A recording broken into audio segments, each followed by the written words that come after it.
weekend is here. That means Invisible Walls, episode 79, right here on GameTrailers.com. I'm Shane Satterfield, the pseudo-host of this rollicking good time that we call Invisible Walls. Sitting with me today for the show is Marcus Beer. I'm in a fucking bad mood today, so look out. Now, Marcus, do you want to tell people why you've been in a bad mood the last couple of weeks, or should that remain private? I quit smoking. Anybody who follows my Twitter or my Facebook updates, yeah, I quit smoking, and every now and again something will set me off and just put me into a really foul mood. So, like me? No, actually, not you. Not you today. It was something else, but you know, hey, I'm going to save it for the show, and I've got so much to talk about, and it's raining. Just don't hurt anyone today. Oh, no physical violence as yet. We also have Miguel Lopez on the show today. Hello. Hi, guys. And Daniel Bloodworth is sitting in today as well. Uh-huh. Ryan Stevens is overseas in Italy eating He's on pizza. honeymoon with John Cheng, isn't he? Yeah, I think they very well might be. Well, that's where you went for your honeymoon, so I'm assuming every person from GT who goes to Italy now is on their honeymoon. Him and Johnny do seem to hang out a lot. They're very close. Anyway, let's get on with the show. Well, we're here. Don't worry about saying goodbye. I'm sure we'll be doing this all again soon enough. Get off my bus. All right, first we're going to talk about Borderlands. Now, I have not played Borderlands. I should have played it. I actually have had it in my bag for a good 9 days, but I've been playing so many other games I haven't had a chance to get to it. Daniel has been playing it for review. Now, to me, outwardly, it looks very much like Fallout 3, but with real shooting. I'm going to go masturbate. Yeah, I think fans of Fallout 3, especially people that weren't into the VAT system, will definitely make the comparisons. It's pretty similar in terms of just the look of the world. Big wasteland, lots of big rocks, and just, you know, wandering around shooting crap. It's post-apocalyptic. Yeah. The enemies look like they're all, the products of some kind of nuclear waste or something like that. Isn't cute? Yeah, there's these psycho guys with, like, hockey masks, and, like, one arm is, like, shriveled up like a T-Rex. That's never been done before. Guys in hockey masks. Aren't they on roller skates, you said?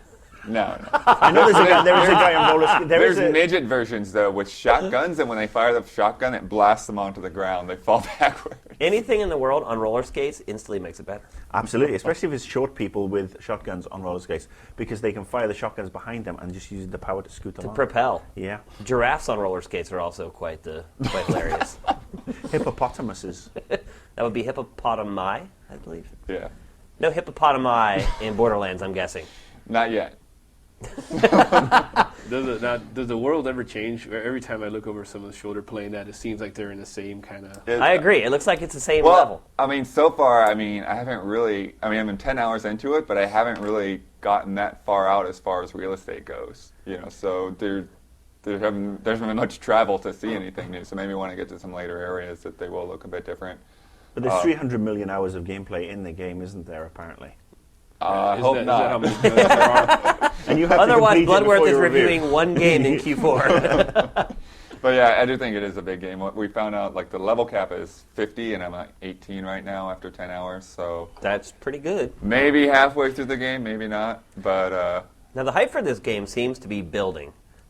It's one of those games that's I like to call it dark horse. You know, it's bobbling along, and yes, we've had Brutal Legend, we've had Uncharted's come out this week, and we know we've got stuff from we've got Dragon Age coming, and this one though is like this one's got a slow but steady following, and and it has a slow but steady gameplay design. You know, I mean, honestly, like for the first 5 hours or so, I was starting to wonder, like, I should be liking this game more than I am.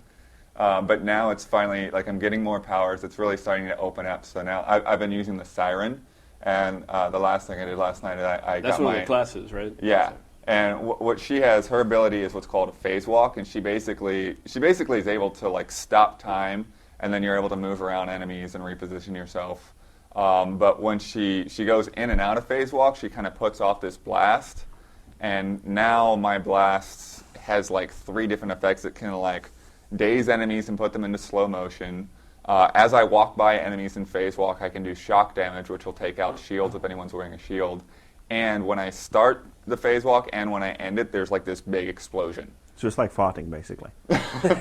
Talk a bit more about the combat. Like you remember how in Fallout 3, when one of the weird things about playing it like a first-person shooter was that you could aim square at someone's head and still miss because that's what like the virtual dice said. And honestly, that's why I'm interested in this game, because one reason I don't play a lot of RPGs, and when I do play RPGs, I tend to play turn-based ones, is because I always feel dislocated from the action. Like, I liked Fallout, but one thing that really turned me off to that game was what you just mentioned. Like, I didn't feel like I was in total control. Right. Now, when I watch this game, it looks like it's just any other shooter, except there's hit points flying up from the top of enemies as you shoot them. I think there is a little bit as far as like your accuracy and stuff goes, depending on the weapon. But yeah, I mean, if you get a headshot, you're going to have a better chance of doing a critical.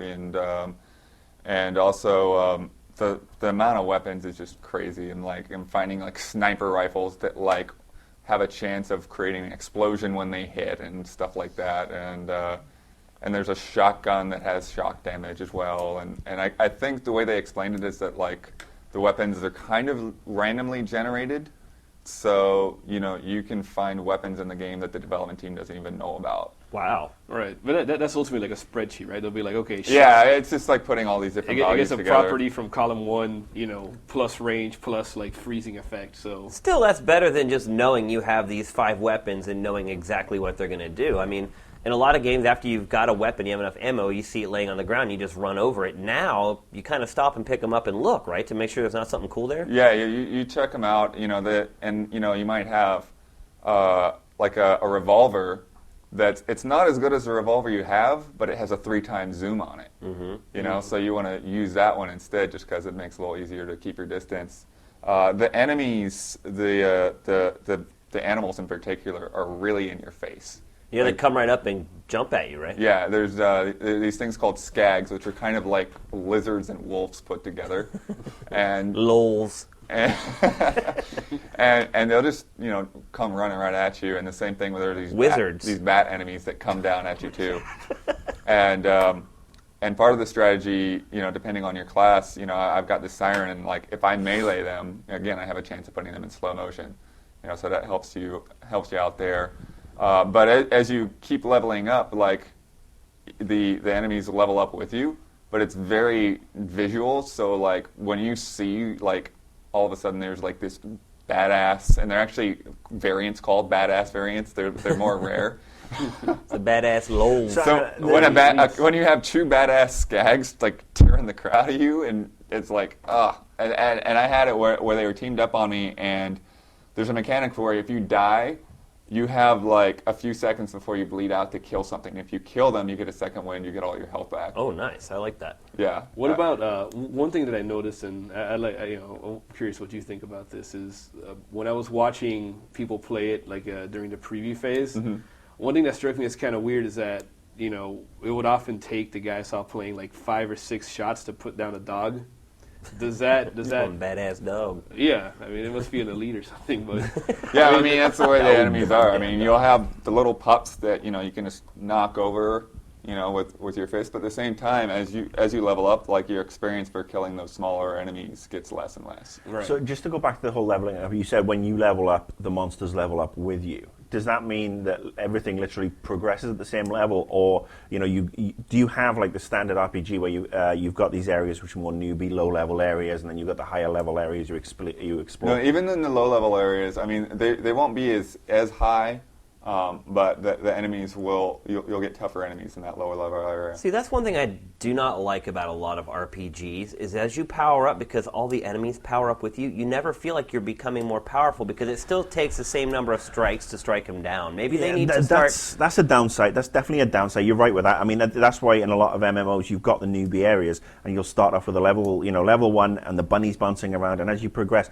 that's the thing, is that you don't need to go back to those areas. Right. A lot of people complained about that in Oblivion, and that's why in Fallout 3, like if you go far enough when you're like level 5, you could find a Deathclaw and just have totally no chance of killing Yeah, it. I mean, maybe what they should Fallout do does is that I think there's like a balance of it too, though, because I mean, in like the very beginning area, I mean, they've gotten stronger, but they haven't gotten as strong as they are in other areas. Okay. You know, One thing it's maybe they not should like start I'm doing fighting is like- filtering in some of those weaker enemies and sort of attacking in packs. Right. So you have a group of the weaker enemies where you still feel more powerful because you're wiping those out with one hit, whereas Before it took 5, but you also have sort of that king of the mob that's a lot tougher that you have to sort of topple to finish off the group. Yeah.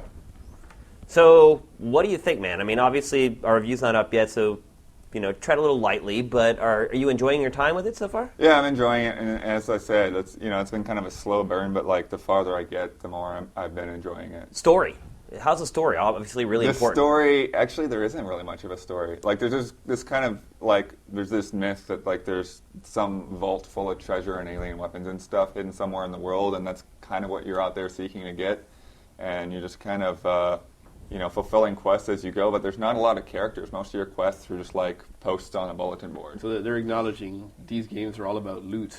Yeah, that Your actually, goal is like, to they get even the biggest treasure. they even have, like, one of the loading screens between areas is like, they have this little tip. It's like, hey, if you play with others, the enemies will get tougher, and if tougher enemies means you're going to get more loot, better loot. Drop so. better So, auspicious impression so far.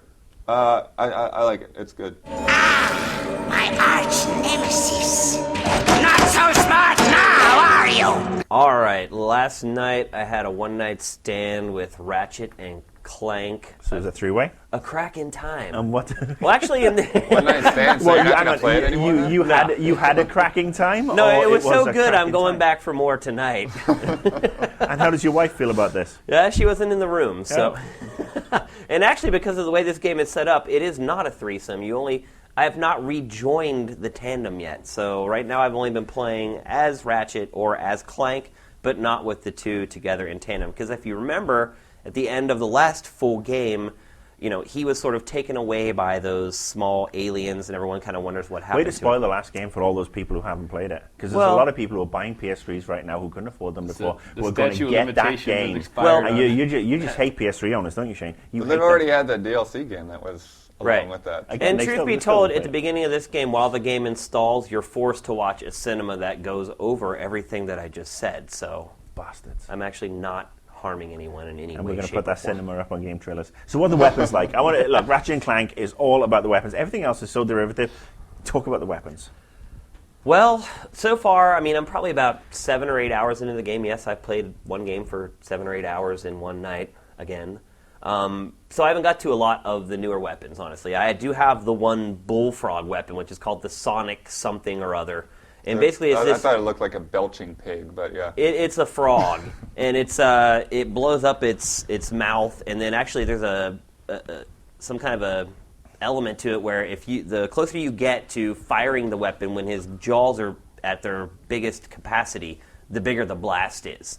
It's a cool weapon. It's funny. I think that's what I really liked about Ratchet and Clank weapons in the past, is that not only are they fun to use and effective, but they also have sort of a comedic element to it. That's always been the selling point. The weapons have been really cool because, I mean, you look at the other stuff, yeah, they do stuff very, very well, but it's a lot of stuff that's executed well, but you don't really see a lot of new cool things. Right. Well, this weapon in particular, when you use it, it's funny, but you don't feel like it has a big impact. But I used it on a boss, and I killed him in like 4 blasts. So it's kind of weird. It's like you're shooting someone with like air, so it doesn't seem like it's hurting them, but it actually does a lot of damage. Maybe it's really smelly air. Maybe we're back on the farting thing again. Yeah.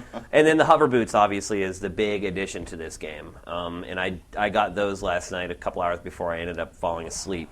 And basically all they allow you to do is just skate along the ground. You can turn them off or on at any point that you want to. Obviously, you get a lot more speed, so you can make a lot bigger jumps. But more than that, most of the levels are sort of designed where, hey, here's this part where you use the hover boots, and you can usually pick up on that because they're sort of jet ramps or So whatever. it's the that same you as the So we on do have rails. the roller skates finally in one of these games. Yes, actually. So it's like the on rail section, literally the grinding on the rail section from the last game, where Yeah, you'd and there's hop some back of that and in forth. this game too, but it isn't like you're on a rail. You can fall off and you can die while you're using the hover boots. It is pretty generous in the leeway that you have. The steering, I think they did a really good job with it to make sure you don't feel like you're completely out of control. They've made the platforms wide enough that you don't feel like you're constantly like on the edge of dying or whatever. I think my first impression of the game so far is that it's really easy. And I know Ratchet games, I mean, I don't know. To me, the games on the PlayStation 2 had a nice challenge level. And granted, I'm not at the end of the game, but so far, I mean, it's been really easy. I mean, they give you weapons, and it's paced very well that way. And as soon as you use a weapon for a half hour or 45 minutes, you get some new gadget or some new gun to use. And so it keeps you engaged, and it keeps you sort of they're just sort of feeding you the little bits, the It's breadcrumb the trail. breadcrumb trail. And it's really good at that. But I just feel like so far I haven't really been challenged a lot. There hasn't been a whole lot of platforming, and the platforming that's there is like the stuff you'd get in the first level of like a Mario game. There have been times where I felt like the game has been made for kids, I guess. So can you upgrade the weapons like you could before where you Yeah. collect all the points? I mean, have you been able to upgrade anything to Yeah. some really I've bizarre upgraded effects? my blaster to like 3 levels. Obviously, that's really handy because it automatically locks onto enemies, and so you can just basically spam that button. And since I've busted it up 3 times now, that's probably what's made the game really easy. Yeah. Is that the gun fires so rapidly, and I've powered it up 3 times that literally I shoot any enemy twice or 2 or 3 times, and they're dead. So I haven't really hit that part of the game yet where I feel like I'm being challenged. But the bottom line is the game is fun. I mean, it's. Like I said, it's very well paced. The writing is great, as in all the Ratchet and Clank games. The Captain Quark is a much bigger part of this game. I'm not going to spoil anything for anyone, but What about Clank? Does his levels play out differently or what? yeah, they're a lot different actually. And you So don't you get still doing secret agent moves?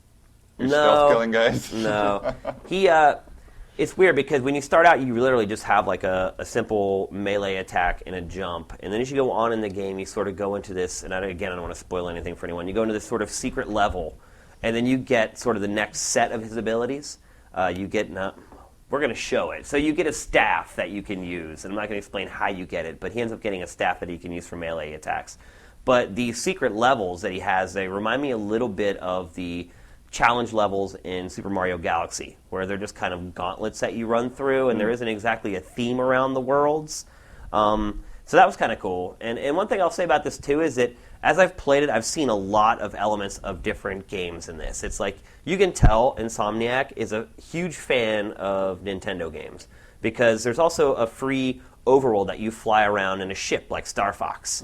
And there's no vertical plane, it's just side to side. And then you can go from planet to planet or rock to rock, and each rock will hold like things that you have to collect. And you can go to this screen where you see, okay, I've collected X amount of everything from all these different planets. And you can free roam around, and you can find characters from the Ratchet and Clank universe in that sort of big universe that connects all the major planets. And they'll give you side missions like, hey, my convoy's being attacked by all these ships. Can you go and clear them out? You'll go back. They'll give you like bolts as a reward that'll help you eventually when you go to buy new weapons and things like that. So it has this sort of overworld that connects all those planets together, and then to get to those planets, you need to collect certain numbers of objects from that overworld. Right. And that will upgrade your ship, which allows you to get through force fields surrounding planets so you can get to that new planet. It's all tied together very nicely. This game is like a collector's wet dream, basically. And we haven't had games like this for a while, where literally you have these lists of things that you need Just to a bunch of collect. numbers you want to see go up. You want to see go to 3 out of 3 or whatever, and because of the one screen that gives you a very simple layout of everything, it's very easy to figure out where you need to go and what you need to do. I haven't been confused at any point, but it does give you a little more latitude than you had in past Ratchet and Clank games to kind of go on your own way and do side quests and do some fun stuff if you're not interested in just going back into the grind of the quest. And what about visually? How are you feeling about that? It looks the same. Yeah. I mean, in fact, I want to like fire up the last game just to make sure that my memory, because these games increase so gradually now visually. Mine is something like Uncharted, where you see that huge leap. But most games, it's so gradual that you think it hasn't improved until you actually go back and you sort of look side by side. Right. So I don't want to completely pass judgment on that. I haven't fired up the old game, but to me, it looks predominantly the same. The engine is impressive, though. I mean, there are some major battles in there where literally you have 20 or 30 enemies on screen. You may have somebody fighting alongside you who's also sort of firing off bolts and causing huge explosions. You're firing off the crazy weapons. Things are exploding into thousands of nuts and bolts, and I haven't seen a hiccup in the frame rate yet. So one thing I will say is the game runs better. As far as if it looks better or not, I'll probably have to reserve judgment, but on first impression, I would say it doesn't. But enjoying the hell out of it. It's a Ratchet and Clank game. So far, I would say I'm enjoying it a little bit more than the last one. I think it does kind of stay to the formula pretty strictly. It's not like a brand new experience. The open world stuff is cool. It gives you more latitude in how you tackle the game. And overall, it's good. An endless war rages here in the Abyss. And this has been your war, too. In front of you! No, watch your back! We're surrounded, you mean?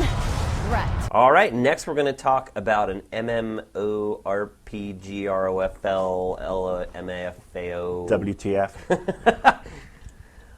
Ion. We have not reviewed it yet. Aye. We do take our sweet time in reviewing these. I think that's only the responsible thing to do. I mean, these games, literally, you need to play them for dozens of hours before you review them, and playing on the beta isn't going to get it done. You need to play the final game. So, while we wait on our review to be delivered, Marcus has been playing the hell out of it. I've been playing a fair bit of it, and I mean, I basically exaggerated your engagement. You exaggerate my. I've actually been playing a fair bit of, or the hell out of a lot of NCSoft games. I've actually sort of like been going through their launcher system. I went back to City of Heroes. Oh. I wanted to give that a try to see if it advanced, but I'll talk about that in a minute.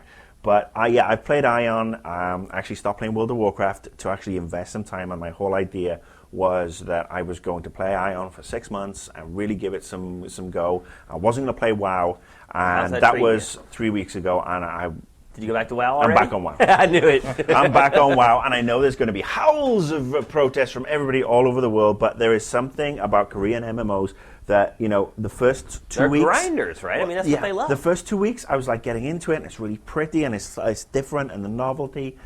And since then, it's been driving me batshit crazy. First of all, it's an out-and-out grind once you get beyond about level 20. Yeah. The classes aren't... They do seem a little bit unbalanced. And if you know, God forbid, if you actually want to go and train up, trying to find, you know, the right people to go and train from, and God forbid if you want to start creating stuff like, you know, doing one of the craft things, which in WoW is very straightforward. You know, if you want to do the mining, you mine, you smelt, you sell the bars, or you start and go and do the blacksmithing. Here, it's like it takes so much materials and cash just to create the basic stuff. It's not fun at all. Once you get to 20 or so, it just turns into a monumental grind fest. So does that mean that the quests peter out at level 20? No. The quests are still there. The quests are, again, pretty straightforward to find. It's just you're grinding to get the quest objectives done. Well, here's the rub, right? So, in Korea, they love those kinds of games, and these publishers know that if they're not going to topple World of Warcraft, then their only other option to make money off of one of these games is in Korea, right? So what do you do if you're one of these publishers? Don't release it anywhere else. Seriously, if the publisher, I've got to say that if the publisher decides that we're going to make a Korean-style MMO and we're not going to take advantage of any of the things that we know that work in the West, just keep the in Korea. But you don't have to play it, Marcus. Well, no, I don't have to play it. But I'm also, you do cater to your markets a little bit. And yeah, I know there's a lot of people who are like, oh, he's just being an asshole. I told you I was in a foul mood today. I'm just curious. So, for one, I don't think an MMO needs to be making WoW money in order to be successful. That's like, No, definitely not. It doesn't. Yeah. Look, I'm not talking about making WoW money. I'm not talking about toppling WoW. But let me just say that WoW has done some things that have made MMOs accessible, and it's created a certain base level of, accessibility, if you will, expectations, polish. It's easy to find the flight guys. It's easy to find the quests, the repeatable quests. Right. It's very, it's straightforward to navigate. And when you come into another style game, and it's obvious these guys have said, oh, we're totally going to ignore what has become the standard.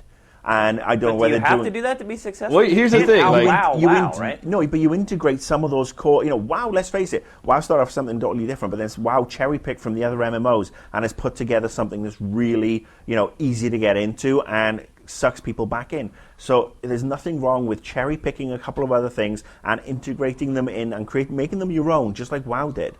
There's nothing wrong with that in an MMO. And I went back, like I said, to City of Heroes because I used to play that game like crazy before WoW came out. I went back to it, and you know what? That game has not friggin' changed in 5 years. Why would it?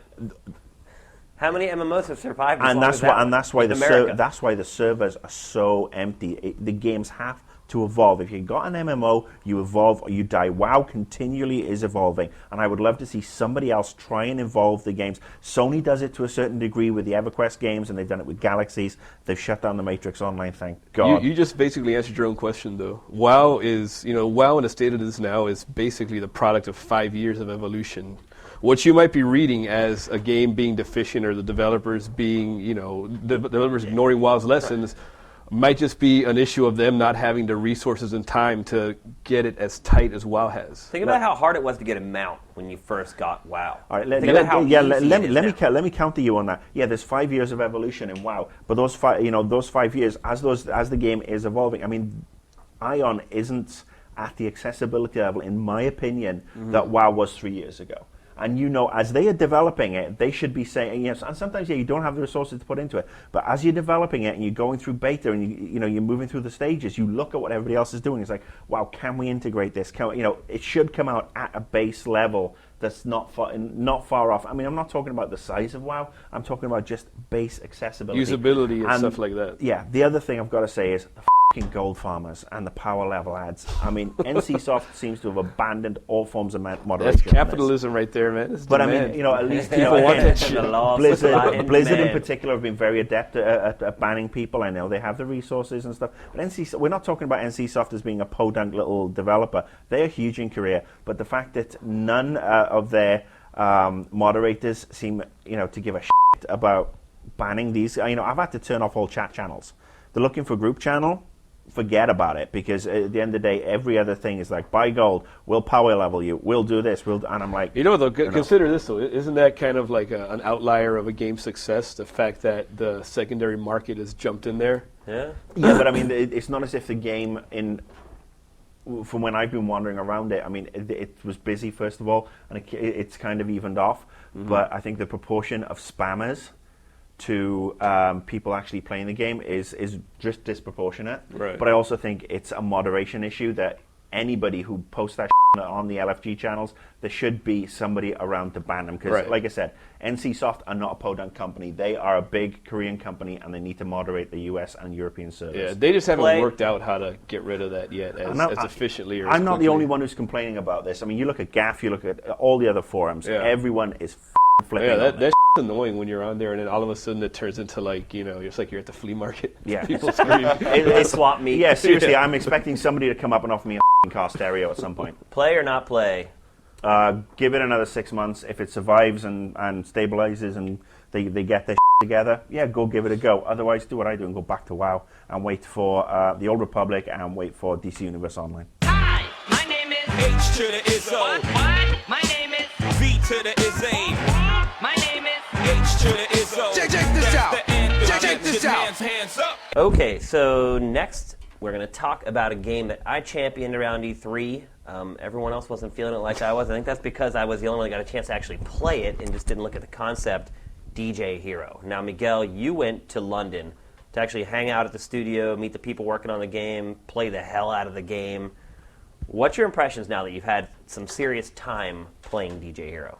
Well, I think a lot of people, when they first see video of the Note highway coming down, it's kind of hard to make heads or tails of what's going on, right? Like you see the line, twisting in one direction. Because let's face it, right? Strum is a part of American lexicon. Everyone understands what strumming a guitar means. Right. Nobody knows what crossfading is. Crossfading, effects dials, just the whole metaphor that the left button is one record and the right button is another. That's just not a part of what people understand yet. Right. It's kind of weird to ask you because you're a DJ, right. But people who've never messed around with that. I could appreciate it, trust me, because I've tried to talk about DJing to people throughout my various walks of life, and no one understands shit. Right. You said your wife was, she had an encounter with it, like... She loves it. It kicks her ass, but she loves it. And part of that might be because she's watched me DJ and play records for so long, and she's always wanted to try it, and when I put her on the real decks, she couldn't do it, and she get frustrated. Right. So I think this is her first chance where she feels like she can be kind of a part of something I've been doing for so long and not completely fail at it. I got a question. I've seen the thing. You get one turntable. Right. How does it feel? Because I used to DJ in college. How does it feel only having one deck and a crossfader? And isn't there this automatic reaction that you want to go to deck 2? You're like, okay, and I'm hitting the crossfader, and there's nothing there. After playing it, I think they could make it work with 2 decks. They definitely could, and I think that's something you'll probably see in the sequel. They'll work in some kind of mode where you can connect the 2 turntables, and you'll actually physically be doing what you would be doing if you're really playing. Right. But it doesn't bother me the way it's set up now. I don't have this instinctive urge to jump over to the other deck and scratch on that deck. If anything, it teaches you to scratch with just one hand, and one of the first things you learn when you start DJing is to scratch with two. So if you're right-handed, you have this innate sort of need to always scratch with your right. So if you're on a left turntable, you're reaching across your body with your right hand. Right. And the first thing you learn is you need to learn how to scratch with your left hand so you can keep your right hand on the crossfader. So, I haven't found myself like trying to grab the crossfader with my right hand. You sort of have this comfort spot where you sit your hand on the mixing console. Right, there's other stuff there too, right? There's that you have to manipulate. So you really don't have the opportunity to take that hand away, honestly, because you have a button that'll kick in the euphoria, which is basically overdrive. You have a knob there that you can open and close the envelope and sort of shape the sound the way that you want it. And then you have the crossfader there as well. And taking your hand off of there for even a tenth of a second basically spells doom. Right. But coming from someone who hasn't DJ'd and is just a video game player, how are you feeling about it, Miguel? Because I'm biased, obviously. I'm a DJ. I think it's awesome they're making a game that mimics something I love, but you're sort of pure. Yeah.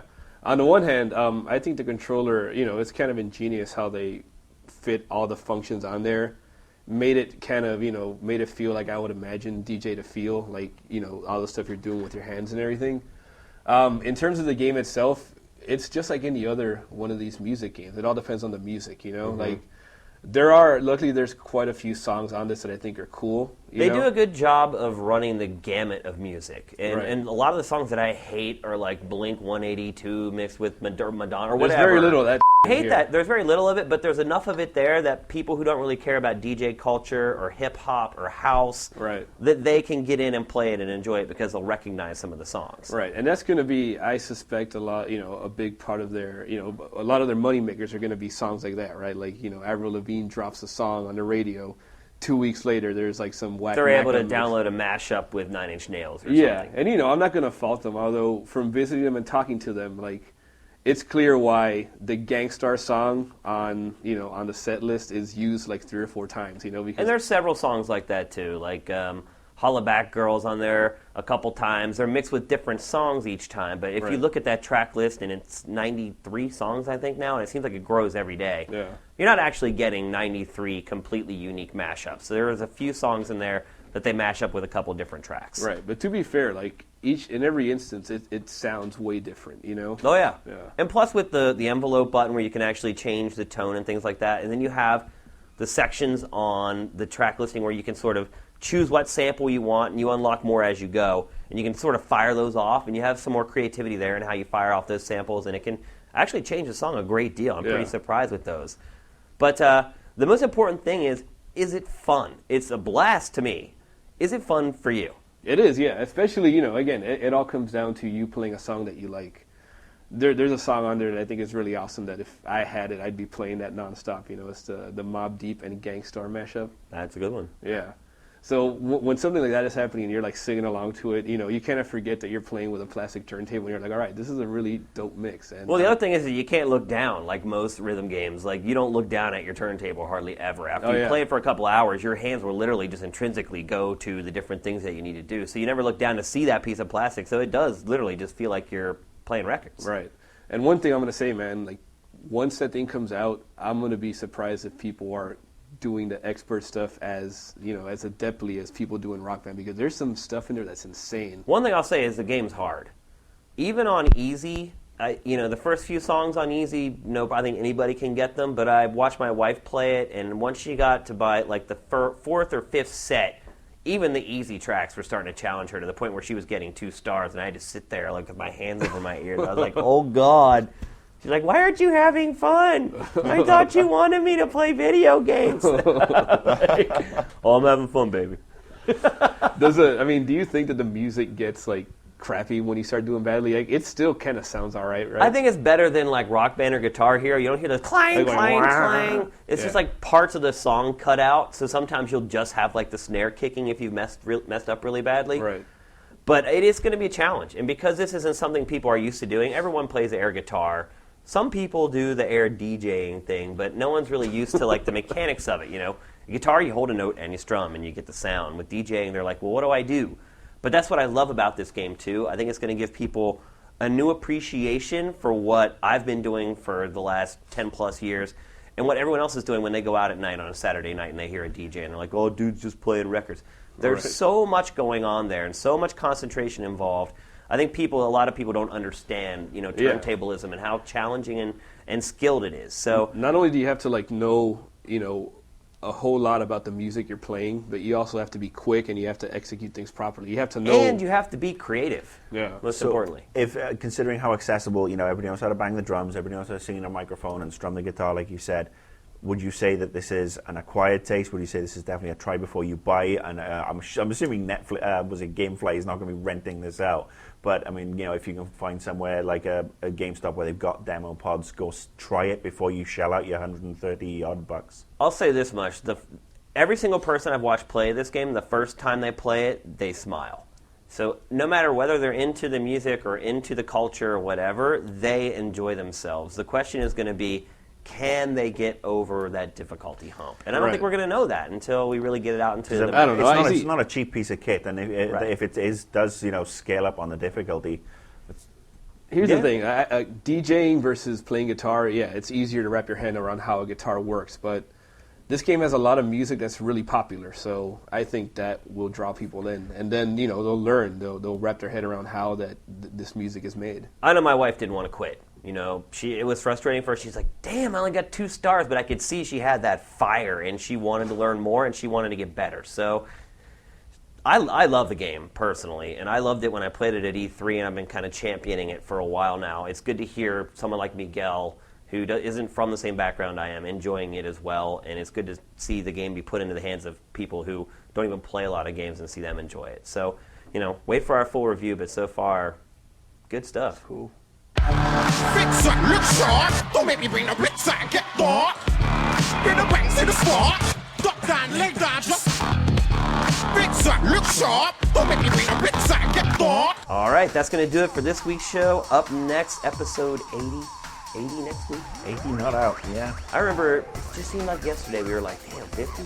And now it's 30 more. what's scary is in 20 weeks' time we will hit 100. Yeah, we have to do something crazy. We have to do something really, really something with insane. the fans. Oh, and also, I got an email today from Nintendo saying my Mario hat is on the way. They actually said on the way, because I got Yep. we are preparing to begin shipping email. Well, the note was, if your friends get one before you, don't flip out. Yours is on the way too. So I will actually have it probably in the next week and a half. I've actually come up with some really cool, hopefully funny ideas of what we can do with the hat. You guys will just have to wait and see. Until then, thanks for watching. Thanks for listening. We love you guys. Without you, we are nothing. Invisible Walls is out.